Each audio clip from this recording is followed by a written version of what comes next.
gars sur ce nouvel épisode. Donc il faut que je me dépêche pour faire l'intro et pour filmer 2-3 trucs parce que j'ai plus de batterie sur ma caméra et bien sûr comme un toto j'ai oublié à Paris mon chargeur de batterie. Donc du coup il faut que j'aille récupérer un petit chargeur, un truc pas cher en attendant que je récupère le mien. Et voilà, donc en attendant il me reste 2 barres sur l'appareil photo, donc je vais essayer de l'amener et vous filmer cette séance de bras. Et je pense que ça va être compliqué de la finir, donc on va voir si on prie et que je passe pas trop de temps à parler maintenant. On va essayer d'économiser de la batterie et pouvoir faire les shots pour la vidéo de ce soir. Yeah, it's okay. I'm back up in this. Yeah. And we don't stop, and we don't. And we don't stop, and we don't. And we don't stop, and we don't. And we don't. And we don't. Yeah. Let's get it. Like I said, I'm better than your average. Make your favorite rapper disappear like magic. I'm coming for the throne, man, I'm killing all you bastards. All I do is make hits, nigga, I'm fantastic. Dope, nigga, I'm the truth. I be having visions every time I'm in the booth. Rapping me is suicide, nigga, this is do or die. I'm headed for the top, my nigga, you better choose a side. I'm like Ali in his prime all the time. Killing these beats, man, I'm young and on my grind. I don't need a feature, my nigga, yeah, I'm fine. Rapping with my eyes closed every time I rhyme. My style is sublime, my style will divide or subtract all you whack fucking rappers of this time. My style, you be feeling it because I'm killing it. The way I'm coming on the beat, make a bitch think I'm drilling it. Nasty, only spitting faxy. I'm at the finish line while you niggas tryna lap me. You motherfuckers weak, I'm a beast on the beat. West Coast stand up, cause we coming with the heat. You don't wanna push me, I'm the one that's chosen. Got you all shook like a motherfucking crack fiend. Nigga, I'm a black king, motherfuckers know me. I be on the grind every time that the flow speaks. Yeah, I know you tryna hate on the kid, but that's cool, hating's how you live. Yeah, I'ma go hard for this shit. I can rap laps around you kids. Yeah, I know you tryna hate on the kid, but that's cool, hating's how you live. Yeah, I'ma go hard for this shit. I can rap laps around you kids. Yeah. Yeah, yeah, yeah, yeah, yeah, yeah, yeah, yeah, yeah. So simple, but so rude. Teammate K, stand up. Pomona. Guess who's back les gars? Oh. Donc comme j'avais commandé sur Amazon la première fois, j'ai pu le renvoyer, ils m'ont remboursé super vite. Et du coup je l'ai recommandé et ils m'ont renvoyé ça super vite. C'est pour ça que j'aime commander en général les choses sur Amazon, parce que le service est vraiment bien. De remboursement, de renvoi et même pour les litiges sont super bien. Je pars tester le drone, voir s'il marche bien, si la stabilisation est ok sur ce nouveau drone. Et donc je vous montre directement, je vais le monter, le déplier et lancer la télécommande pour voir si ça marche.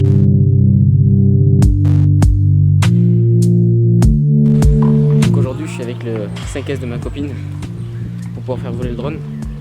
J'attends encore le 12 septembre parce que le 12 septembre il y aura la keynote de chez Apple. Donc c'est-à-dire qu'ils vont annoncer le nouveau modèle d'iPhone qui va sortir. Les générations précédentes risquent de baisser, donc c'est plus avantageux si je veux acheter un téléphone. Donc j'attends jusqu'à la keynote. Bon, c'est pas la meilleure journée pour voler parce qu'il y a du vent.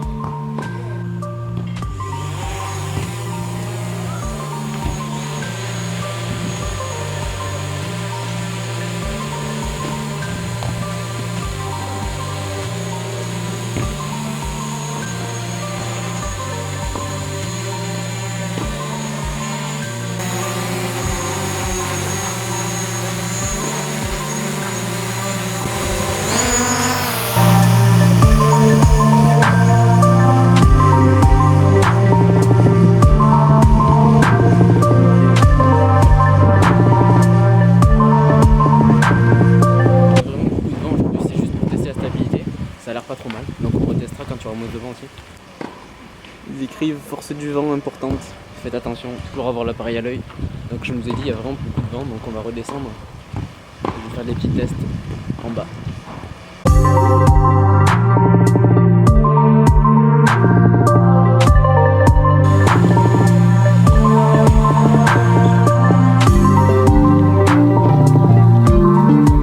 Le test est fini, on rentre à la maison. et on part s'entraîner.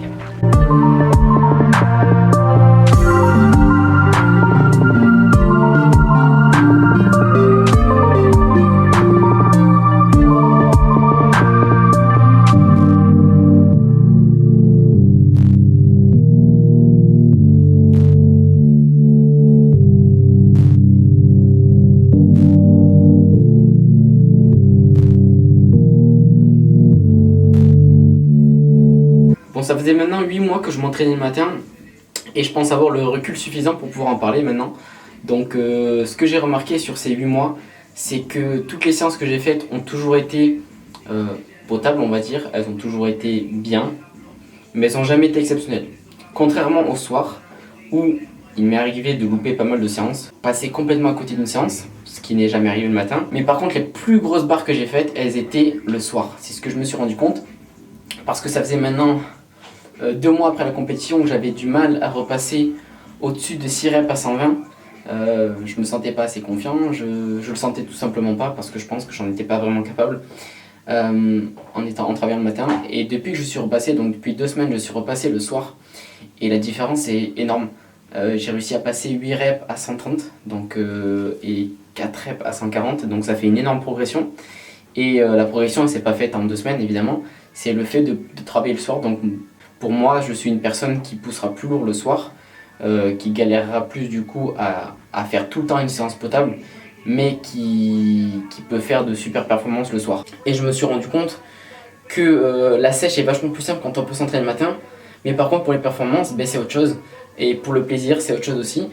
Moi j'ai quelque chose de spécial le soir, j'aime vraiment m'entraîner le soir, il y a toujours une petite énergie en plus, quelque chose d'un peu plus mystique on va dire. Qui n'est pas là le matin. Ça retourne, j'avais oublié de brancher le micro comme un toto. On est reparti, donc je vous disais que je passe sur de l'incliné au cadre guidé. Donc aujourd'hui j'incline le banc à 35 degrés, habituellement je l'incline à 45. Mais aujourd'hui on va dire que je ne vais pas faire de coucher, donc je ne vais pas faire avec le banc à 0 degré.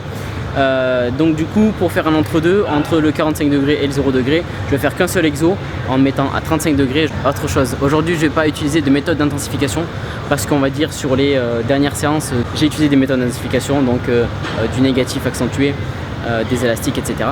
Donc du coup c'est parfois bien d'arrêter les méthodes d'intensification pour par la suite induire de nouveau un stress assez conséquent. Donc aujourd'hui on pousse lourd, sans méthode spéciale d'intensification, on va juste se concentrer sur faire des belles barres. Et voilà, on va faire du haut de pec et ensuite j'attaquerai sur faisceau latéral et arrière d'épaule. Comme je vous l'ai dit, étant donné que je suis étroit de clavicule, je dois bosser ma largeur d'épaule pour avoir un meilleur physique. Donc voilà, on attaque.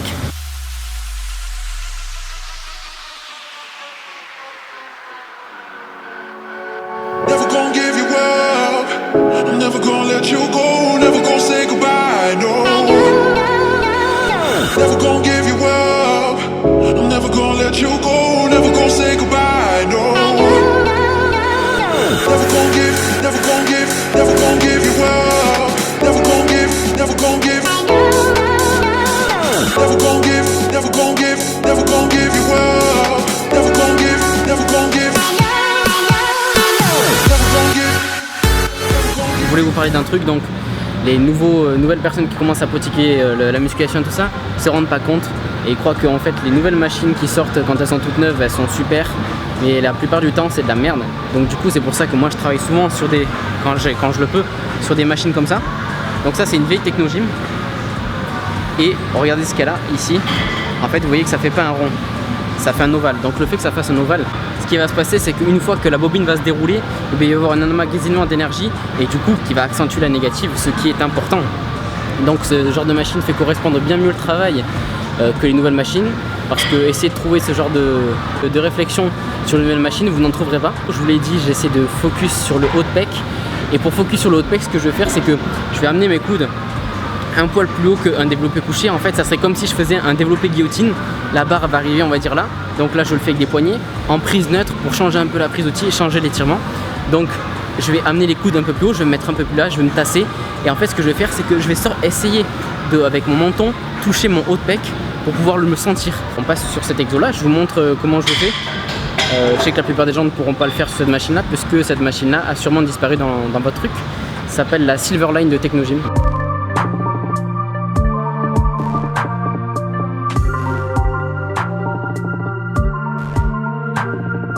Autre truc qui est intéressant aussi sur ce genre de machine et qui est souvent pas sur les nouvelles machines parce que c'est trop compliqué à mettre en place évidemment, c'est la pédale de débrayage qu'on voit là, que j'utilise pour mettre en place.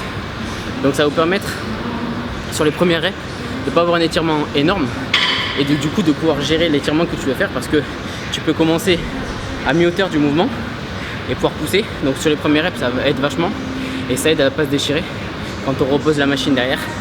Et souvent ça y est pas présent sur les nouvelles machines, c'est pour ça que les nouvelles machines ne sont pas souvent les meilleures.